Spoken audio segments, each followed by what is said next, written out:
Day 88 of trying to get 10,000 people to play our New York Times Games alternative.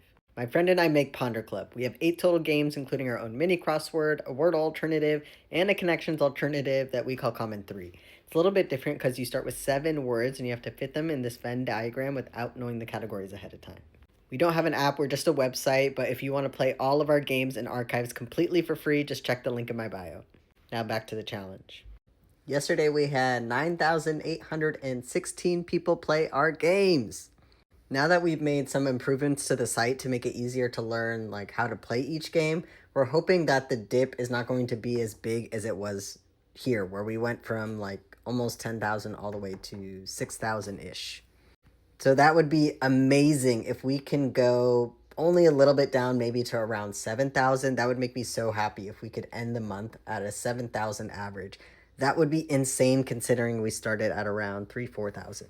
The scary thing about getting all these new users is now we're being pushed out of the free tiers for a lot of the software we use, including the software for tracking metrics and even the software for what we use for login.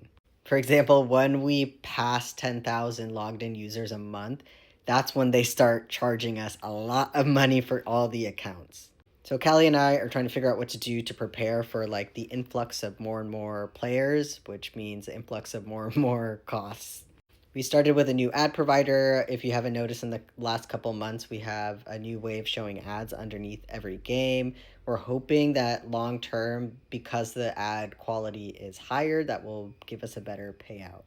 One thing we're also considering is probably raising the price of ad-free, just because now that our ads are less intrusive, we do make a little bit less money than we were before.